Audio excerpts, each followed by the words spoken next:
विद्यार्थी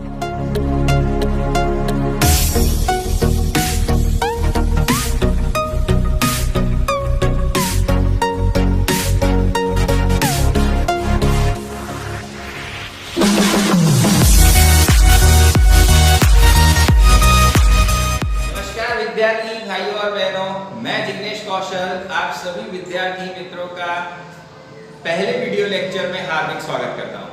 जैसा आपको पता है कि मैं आपको भौतिक विज्ञान पढ़ाने वाला हूं, तो सबसे पहले समझते हैं कि हमारे आसपास भौतिक विज्ञान किस प्रकार से मौजूद है। थोड़ा हल्का सा मैं आपको मतलब समझा दूं तो भौतिक का अर्थ होता है कुदरत, ठीक है, और विज्ञान का मतलब होता है विशेष ज्ञान। तो हम यहाँ पे भौतिक विज्ञान का सामान्य अर्थ ये निकाल सकते हैं कि कुदरत का विशेष ज्ञान अर्थात भौतिक विज्ञान। पहले देखते हैं कि भौतिक विज्ञान हमारे आसपास किस तरीके से मौजूद है। फिलहाल आप मुझे देख सकते हो, आप मुझे सुन सकते हो। इंटरनेट के माध्यम से दुनिया के किसी भी कोने में जब भी आप वो डिवाइस चालू करते हो, आप अपने आप में या आप अपने बीच में मुझे देख सकते हो, सुन सकते हो और महसूस कर सकते हो। किस प्रकार, कभी सोचा है?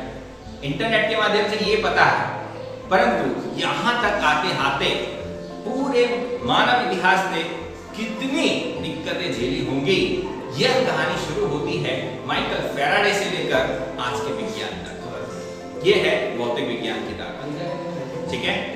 जैसे हम हमारे आसपास सूरज की रोशनी ढेर सारी देख सकते हैं और महसूस कर सकते हैं, पर कभी सोचा कि इस रोशनी को, प्रकाश के एक किरण को सूरज के केंद्र से निकल के उसकी सतह तक आने में कितना साल लगा होगा? ठीक है, सूरज की सतह से पृथ्वी तक आने में उसे 8 मिनट और 20 सेकंड का समय लगता है। यानी कि जैसे ही सूरज की किरण, प्रकाश का एक पुंज सूरज की सतह छोड़ता है, वहां से पृथ्वी के वायुमंडल में प्रवेश करेगा, तब तक का समय 8 मिनट और 20 सेकंड है। पर उस किरण पुंज को, उस प्रकाश की एक किरण को सूरज के केंद्र से उत्पन्न होके, बन के उसकी सतह तक आने में कितना वक्त लगा होगा? शायद आपको मानने में नहीं आया होगा, आप गूगल पे सर्च कर सकते हो, ठीक है। उसको लगभग करोड़ साल लगते हैं सूरज की एक किरण को बनने में, और आसपास जो अवकाश है, निर्वात है, उसमें फैलने के लिए उसने 1 करोड़ साल पहले अपना सफर शुरू किया था, और आज लगातार आपके ऊपर, हमारे ऊपर, पृथ्वी के ऊपर और चारों ओर, चहुं दिशा में लगातार फैल रही है, ठीक है। तो इस प्रकार भौतिक विज्ञान का ज्ञान बहुत ही रोमांचक है, ठीक है। तो अब सबसे पहले विज्ञान और भौतिक विज्ञान का अर्थ समझते हैं, ठीक है। हर एक नए वीडियो में मैं आपको रोमांचक जानकारियां देता रहूंगा, ठीक है। ये मेरा काम है, भौतिक विज्ञान का विशेष ज्ञान आपको देना। चलिए, तो सबसे पहले भौतिक का अर्थ क्या होता है?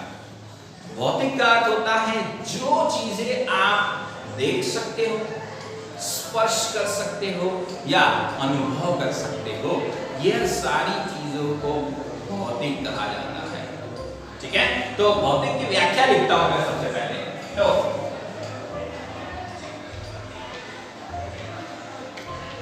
जिन वस्तु या पदार्थ को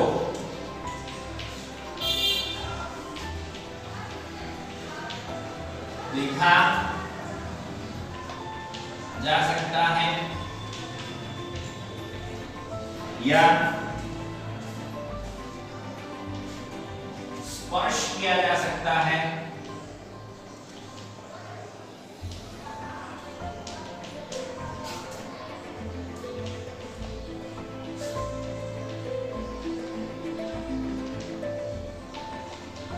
या अनुभव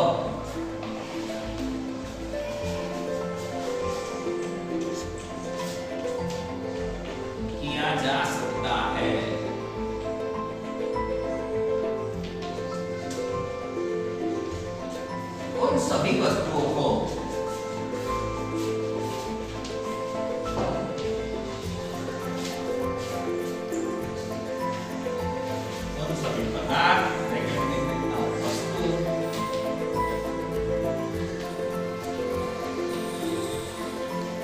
को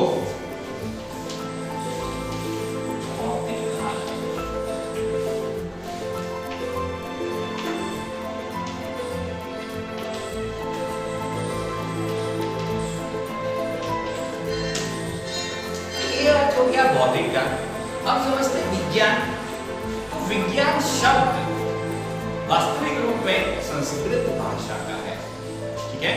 जैसे हम हिंदी में भौतिक विज्ञान, गुजराती में भौतिक विज्ञान, ओके, कहते हैं, वो वास्तविक शब्द कहां से उद्भव हुआ है? संस्कृत भाषा से उत्पन्न हुआ है, ठीक है।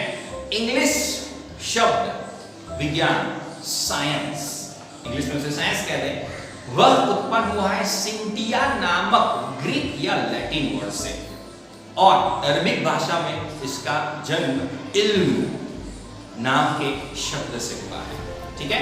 तो ये चार लिस्ट लिखते हैं, कौन कौन सी भाषाओं से ये शब्द उत्पन्न हुआ है, इसकी जानकारी लेते हैं, ठीक है। पर प्रत्येक शब्द का अर्थ होता है जानना, विशेष ज्ञान रखना, ठीक है।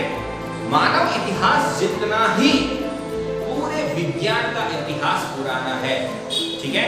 जैसे ही हमारी उत्क्रांति के साथ हमने तरह के अलग अलग तरीके से सोचना शुरू किया, वही एक विज्ञान है, ठीक है। तो विज्ञान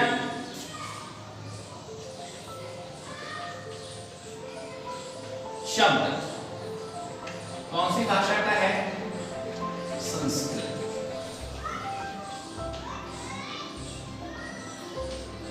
ठीक है। फिर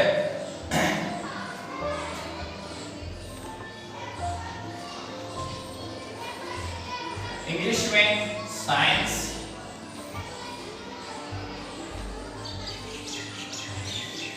शब्द कौन सा है?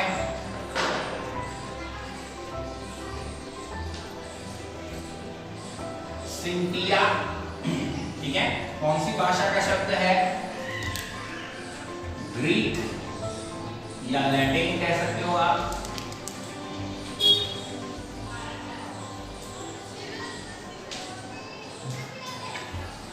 उसी प्रकार इल्म,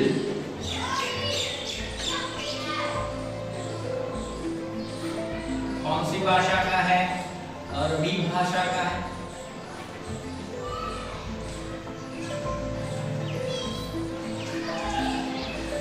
ठीक है।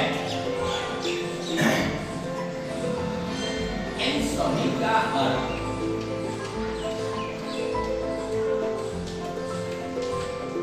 क्या होता है?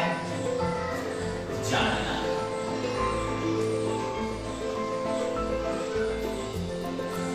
ठीक है। तो ये आपने समझा विज्ञान का अर्थ अलग अलग भाषाओं में क्या होता है, ठीक है। अब फिजिक्स, स्पेशली इंग्लिश में जो वर्ड है वो भी ग्रीक या लैटिन भाषा के शब्द फिजिक्स से लिया गया है, ठीक है। तो देखते हैं फिजिक्स, ठीक है। कौन सी भाषा का शब्द है? इंग्लिश भाषा का, ठीक है। कहां से उठाया है? शब्द है लैटिन का THYSIK, फिजिक्स, ठीक है। और उसका भी अर्थ क्या होता है? जानना या विशेष तरीके से जानना, ठीक है। तो कुदरत को जानने का विज्ञान अर्थात भौतिक विज्ञान होता है, ठीक है। अब हल्का सा आगे बढ़ते हैं। तो भौतिक विज्ञान का अर्थ क्या है हमने जाना, और अब पूरे के पूरे ब्रह्मांड को मैं केवल दो भागों में विभाजित कर देता हूं, ठीक है। पूरे ब्रह्मांड के मूलभूत घटक मैं कहना चाहूं तो कितने हैं? वो दो। उसमें सजीव, निर्जीव सब कुछ आ गया, जड़ या चेतन, ठीक है। सारे की सारी चीजें केवल और केवल दो विभागों में बांटी जा सकती है, ठीक है। उसे ब्रह्मांड के मूलभूत घटक कहा जाता है, ठीक है। तो लिखते हैं ब्रह्मांड के मूलभूत घटक कितने हैं? कितने? दो।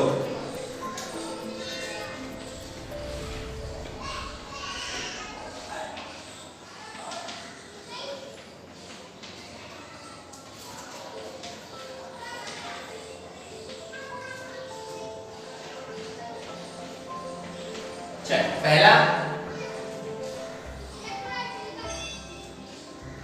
द्रव,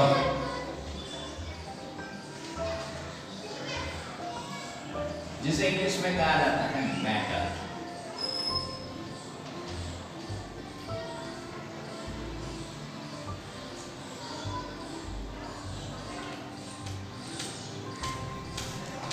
ठीक है, दूसरा है रेडिएशन यानी कि विकिरण।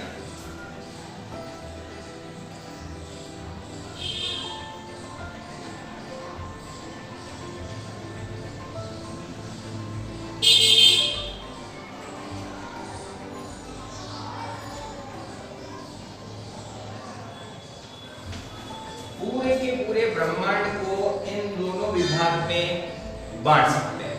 ठीक है, सबसे पहला देखते हैं द्रव यानी कि मैटर। मैटर किसे कहते हैं? क्या आप मैटर हैं? क्या आपके हाथ में जो फोन है वो मैटर है? मैं मैटर हूं? उत्तर है हाँ। चलिए किस प्रकार से परिभाषा देखते हैं जिससे पता चले। जो कोई कण यानी कि छोटे से छोटी चीज, ओके, या बड़ी चीज जिसे वस्तु या पदार्थ या निकाय कहते हैं, कोई भी कण या वस्तु जिसका अपना खुद का द्रव्यमान है उसे मैटर कहते हैं। ठीक है, छोटी कक्षा में आपने सीखा होगा कि जो वस्तु एक निश्चित जगह घेरती है, ठीक है, उसे पदार्थ कहा जाता है। पदार्थ के विभिन्न स्वरूप देखे थे आपने, परंतु ब्रॉड सेंस में बड़ी व्याख्या उसकी, ठीक है, क्या है मैटर। यानी कि कोई भी ऐसी वस्तु जिसका निश्चित आकार हो, ठीक है, आकार नहीं है तो भी ठीक है, देखा जा सकता है तो भी ठीक है, नहीं देखा जा सकता तो भी ठीक है, परंतु अगर उसका द्रव्यमान है तो वो मैटर है। आपका द्रव्यमान है? हाँ है। मेरा द्रव्यमान है? हाँ है। क्या आपके फोन का द्रव्यमान है? हाँ है। क्या इलेक्ट्रॉन का द्रव्यमान है? हाँ है। प्रोटॉन का द्रव्यमान है? हाँ है। तो ये सारी की सारी वस्तु जिसे देखा जा सकता है, अनुभव किया जा सकता है, वो सभी वस्तुएं या कण मैटर है। परिभाषा लिखते हैं, फिर विकिरण क्या है देखते हैं।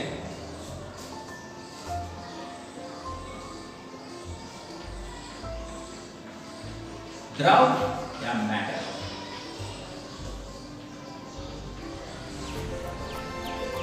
कोई भी वस्तु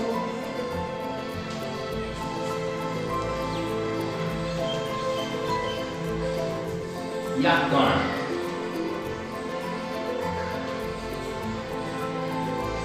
जिसका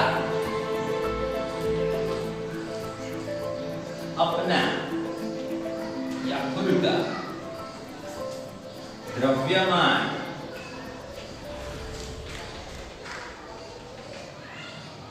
है, ठीक है, उसे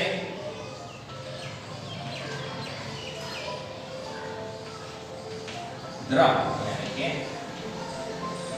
मैटर कहा जाता है। अब बात है रेडिएशन, सामान्य अर्थ रोशनी। ठीक है, जैसे ट्यूबलाइट से निकलने वाली रोशनी, बल्ब से निकलने वाली रोशनी, आपके मोबाइल के पीछे छोटे छोटे एलईडी लगे हैं उसमें से निकलने वाली रोशनी, दिए से निकलने वाली रोशनी, या फिर ब्रह्मांड में चहुओर तारों से निकलने वाली रोशनी, हर एक को रेडिएशन कहा जाता है, जो देखी जा सकती है। ठीक है, जो नहीं देख सकते आप रेडिएशन, जैसे पराबैंगनी किरणें, पाररक्त किरणें, आपके मेरे शरीर से निकलने वाली किरणें विद्युत चुंबकीय किरणें हैं। उसी प्रकार आपका मोबाइल जिस किरणों से चल रहा है वो भी एक रेडिएशन है। ठीक है, तो किस प्रकार से रेडिएशन निकलती है वो हम आगे पढ़ेंगे, परंतु सबसे पहले रेडिएशन अर्थात विकिरण का अर्थ क्या होता है ये समझते हैं। ठीक है, तो विकिरण ऊर्जा का एक स्वरूप है। ठीक है, परिभाषा में सबसे पहले क्या लिखा जाएगा? विकिरण एक ऊर्जा का स्वरूप है जो द्रव्यमान से निकलकर, कहां से निकलेगी रेडिएशन? द्रव्यमान से ही निकलेगी। मैटर है तो ही रेडिएशन आएगी, बिना मैटर के रेडिएशन आना संभव नहीं है। ठीक है, तो फिर सबसे पहले रेडिएशन का अर्थ क्या होगा? विकिरण ऊर्जा का एक स्वरूप है जो द्रव्यमान से इलेक्ट्रॉन की संक्रांति के कारण द्रव्यमान से उत्सर्जित होकर उसके आसपास के अवकाश में समान रूप से फैलती है। ठीक है, तो उसे क्या कहा जाता है? रेडिएशन यानी विकिरण। परिभाषा लिखता हूं और क्लैरिफिकेशन करते हैं। ठीक है, चलिए विकिरण देखते हैं।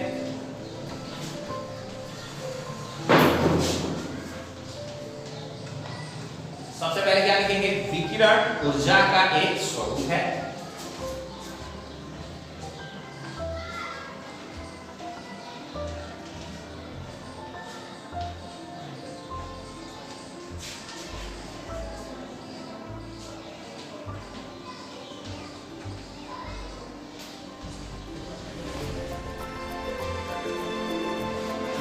जो कहां से उत्पन्न होता है? द्रव्यमान से। जो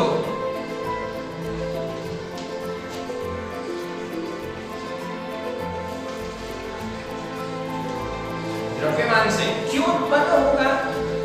द्रव्यमान के अंदर जो इलेक्ट्रॉन होते हैं उसकी संक्रांति के कारण। इसके बारे में विवरण लेते हैं, परंतु आपको पता है छोटी कक्षा में आपने पढ़ा हुआ है कि कोई भी द्रव्यमान, कोई भी द्रव्य जो होता है वो परमाणु से बना हुआ होता है। परमाणु के अंदर इलेक्ट्रॉन होते हैं, उसके नाभिक में प्रोटॉन और न्यूट्रॉन होते हैं। ठीक है, तो द्रव्यमान में इलेक्ट्रॉन मौजूद होते हैं जो विभिन्न कक्षाओं में होते हैं और उनकी संक्रांति का अर्थ क्या होता है, कैसे निकलते हैं देखते हैं धीरे-धीरे। पर यहाँ पे परिभाषा में हमें क्या लिखना है कि विकिरण ऊर्जा का एक स्वरूप है जो द्रव्यमान से इलेक्ट्रॉन के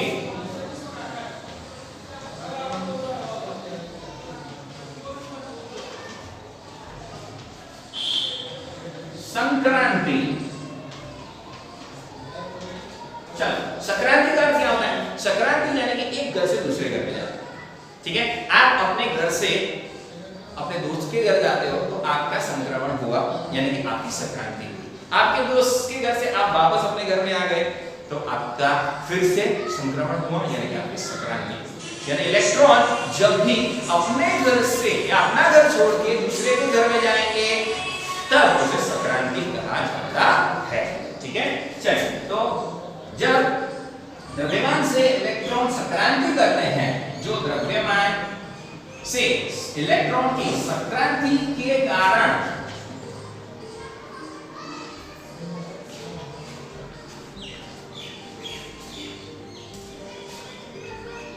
उत्पन्न होकर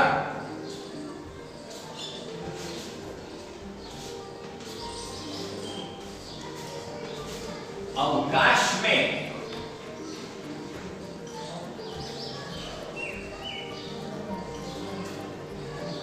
प्रत्येक दिशा में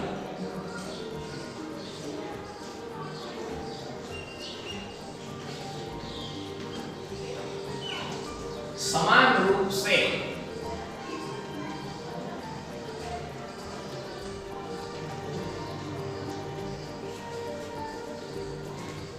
प्रसारित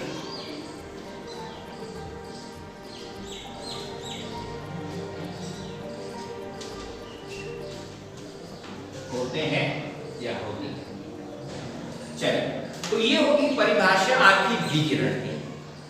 एक बार फिर से दोहरा देता हूं मैं कि विकिरण का अर्थ क्या होता है? विकिरण ऊर्जा का एक स्वरूप है जो द्रव्यमान से इलेक्ट्रॉन की संक्रांति के कारण द्रव्यमान से उत्पन्न होके आसपास के अवकाश में समान रूप से प्रसारित होती है, उसे विकिरण कहा जाता है। अब विकिरण केवल और केवल इलेक्ट्रॉन की संक्रांति से नहीं उत्पन्न होती है, उसके दूसरे भी प्रकार हैं। ठीक है, तो विकिरण को मुख्यतः दो विभागों में बांटा जाता है, उसमें सब कुछ आ जाएगा। ठीक है, चलिए, तो इसे दो विभाग में विभाजित करते हैं जिससे ये परिभाषा पूर्ण होगी। ठीक है, लिखते हैं जिससे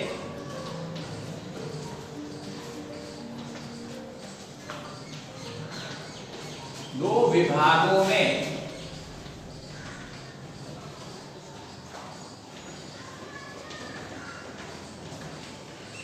बांटा जाता है। ठीक है। प्रथम विभाग इलेक्ट्रॉन की ट्रांजिशन यानी कि इलेक्ट्रॉन की संक्रांति के कारण जिसे विद्युत चुंबकीय तरंग कहा जाता है। और दूसरा विभाग आपका है नाभिक विकिरण यानी कि परमाणु के नाभिक से जो भी विकिरण निकलेंगे उससे क्या कहा जाएगा, नाभिक विकिरण। न्यूक्लियर रेडिएशन उसका इंग्लिश नाम है।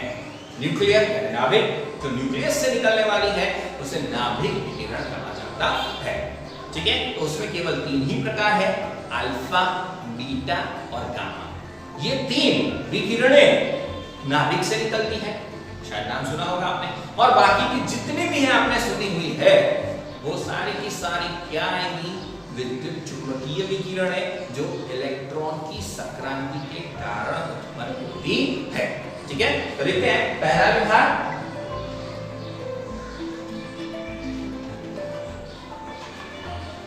विद्युत चुंबकीय विकिरण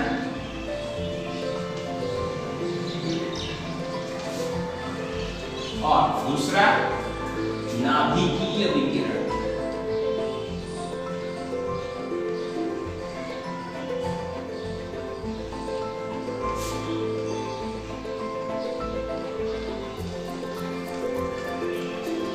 ठीक है, तो विद्युत चुंबकीय विकिरण में कौन कौन से विकिरण आएंगे। सबसे पहला दृश्य प्रकाश, हम देख सकते हैं मानव आंख यानी इंसान की आंख 1.5 करोड़ से ज्यादा रंग देख सकते हैं। और ये सारे के सारे रंग कहाँ आ जाएंगे, दृश्य प्रकाश में। शायद आपने 10th कक्षा में पढ़ा होगा, उसकी जो वेवलेंथ यानी तरंग लंबाई होती है वो लगभग 4000 एंगस्ट्रॉम से 7700 एंगस्ट्रॉम में आ जाती है। ठीक है, तो सबसे पहला उसका उदाहरण आएगा विद्युत चुंबकीय में दृश्य प्रकाश। उसके बाद माइक्रोवेव, घर के अंदर ओवन का इस्तेमाल लगभग आज के जमाने में हर कोई करने लगा है केक बनाने के लिए, परंतु माइक्रोवेव क्या है, एक प्रकार की विद्युत चुंबकीय विकिरण है। माइक्रोवेव हुआ, दृश्य प्रकाश देखा, एक्सरे, जब भी हमारी हड्डी टूटती है तो हम एक्सरे करवाते हैं, तो भी वो भी एक विद्युत चुंबकीय विकिरण है। ठीक है, तो ये क्या हुआ, विद्युत चुंबकीय विकिरण का तीसरा प्रकार। चौथा प्रकार आपका होगा पार इंफ्रारेड। इंफ्रारेड का अर्थ होता है पार रक्त, पराबैंगनी और पार रक्त दो अलग अलग है। ये सारी विकिरणें क्या है, विद्युत चुंबकीय विकिरणें है। उदाहरण में लिख देता हूं, आपको इसी के अंदर लिखने हैं, मेरे पास जगह की कमी है, आपके पास नहीं है। ठीक है, तो आप विद्युत चुंबकीय विकिरण में उसके उदाहरण साथ में लिखेंगे और नाभिकीय में तो केवल 3 ही है, अल्फा, बीटा और गामा। ठीक है, चलिए तो इसके उदाहरण लिखते हैं, दृश्य प्रकाश,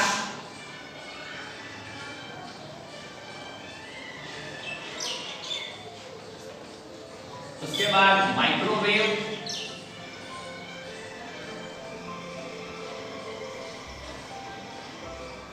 ठीक है, पार रक्त जिसे इंफ्रारेड IR के नाम से जाना जाता है, फिर पराबैंगनी,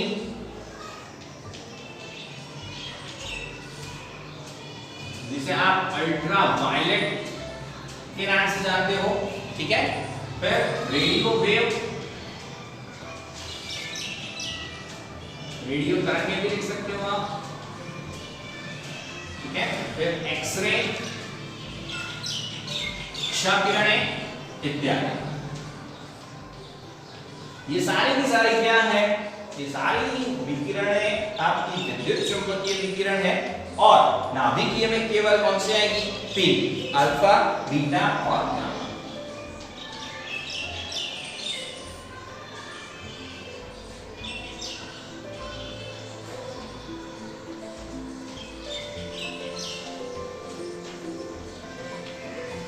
तो ये देखा हमने कि पूरे के पूरे ब्रह्मांड को हमने 2 विभागों में बांट दिया और इन दोनों भागों में किस प्रकार द्रव और रेडिएशन यानी विकिरण को जाना जाता है, ये हमने आज देखा। ठीक है, आशा करता हूं कि आपको पूरा वीडियो अच्छा लगा होगा, समझ में आया होगा, नई नई जानकारी हासिल करने का एक अवसर है आपके पास। अपने दिमाग में जो भी सवाल आते हैं उसको इंटरनेट के माध्यम से जांचने का प्रयत्न कीजिए और एक साइंटिस्ट की तरह आज से सोचना शुरू कर दीजिए। ठीक है, मिलते हैं नेक्स्ट वीडियो में। Take care, bye bye, thank you.